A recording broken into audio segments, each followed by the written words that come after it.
어제 말씀에 이어서 오늘도 계속해서 두 지파 사이의 갈등과 오해 그리고 그 해결 모습이 기록이 되어 있습니다.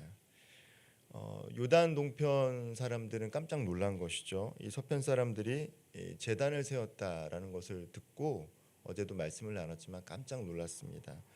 배교의 징후라고 생각했기 때문입니다. 혹시나 저들이 또 다른 이 제단을 세워서 독자적인 종교 공동체로 분리되는 것은 아닌가 하는 그런 염려가 있었던 것 같습니다. 급기야 전쟁까지 불사하겠다라는 이 강경한 태도를 갖고 있던 사람들도 있었고요.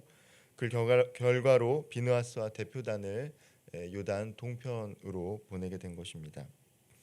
막상 동편 지파들과 대화를 하다 보니까 그들이 그런 뜻으로 제단을 만든 것이 아니다라는 것을 알게 된 것이죠.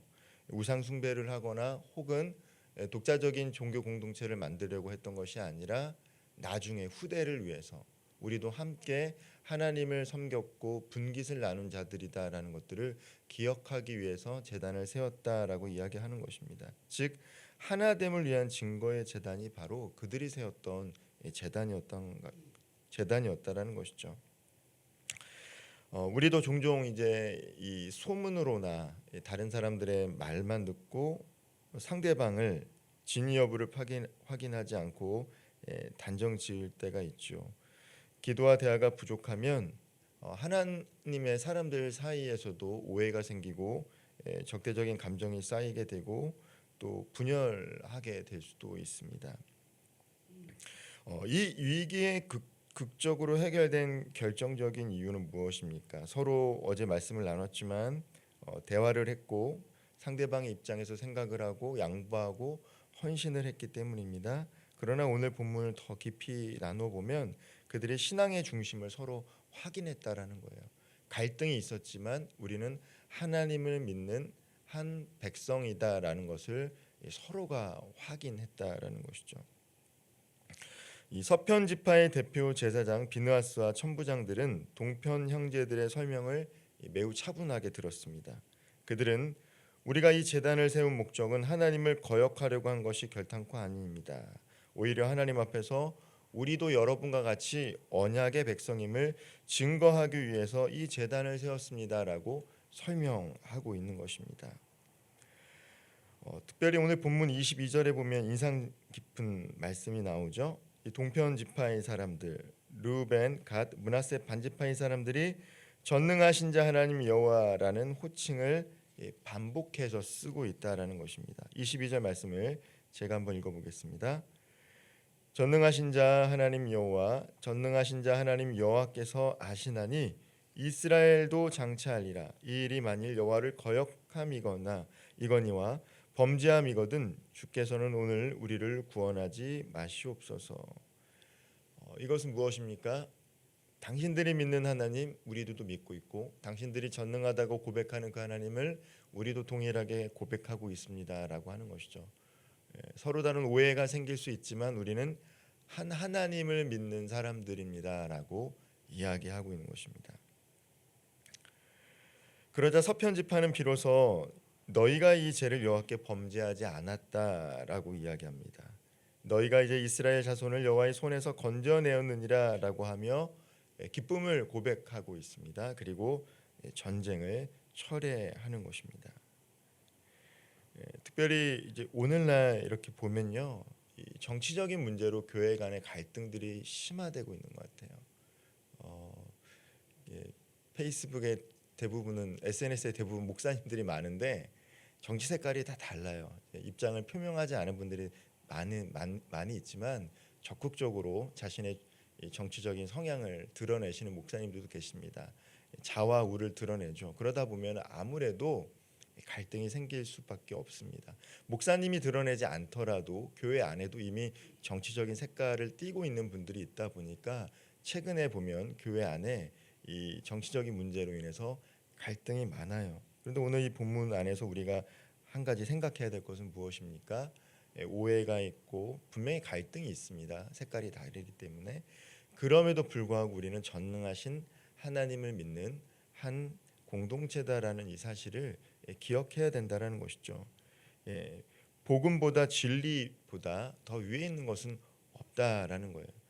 우리가 호불호는 있죠. 그것은 개인의 기호의 문제이지 진리가 아니다라는 것이죠. 근데 호불호의 문제를 가지고 진리 위에 세우려고 하는 문제점들이 오늘 다양하게 나타나는 것들을 보게 됩니다.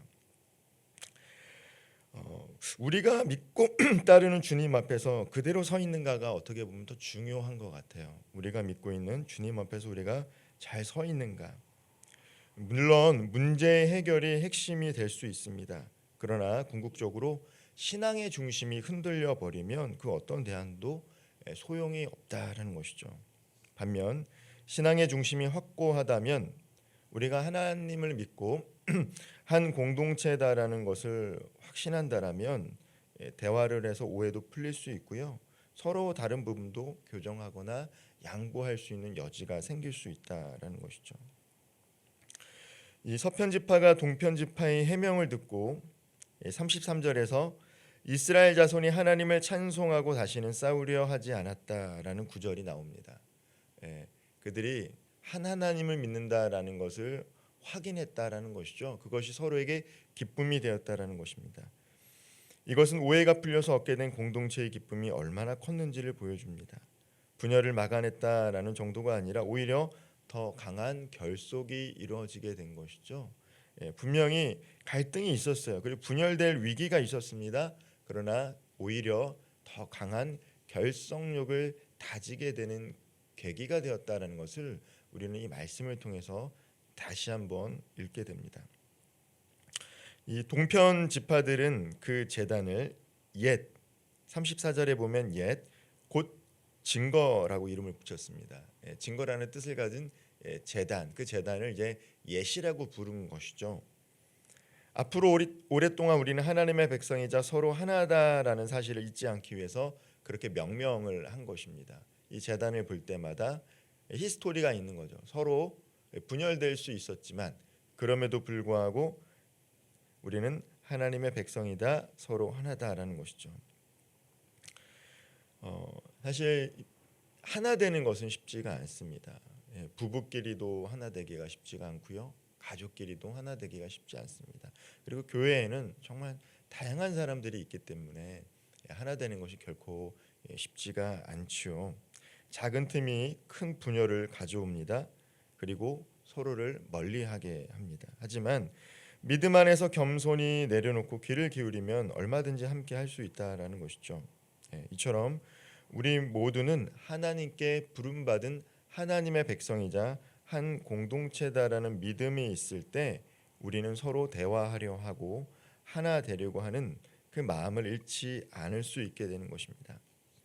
예수 그리스도의 사랑으로 묶일 수 있고 그 안에서 진정한 연합과 기쁨의 경험 또한 경험하게 되는 것이죠. 분명히 여러 가지 갈등의 소지가 있습니다. 그러나 그 갈등을 잘 마무리하게 되면 더 큰 기쁨을 경험하게 되고 더 강한 결속력을 가질 수 있게 된다라는 사실을 우리는 오늘 말씀을 통해서 다시 한번 깨닫게 됩니다. 우리가 교회 안팎에서 겪는 많은 갈등은 결국 무엇이 진짜 중요한가라고 하는 중심점을 놓치거나 상대방의 이야기를 제대로 듣지 않을 때 생기는 것입니다. 오늘날 교회 안에서 정치적인 입장의 차이로 인해서 갈등을 겪고 있는 것은 정말 우리가 무엇이 중요한가를 놓치고 있는 것이다. 한국 교회가 그걸 놓치고 있다라는 것이죠.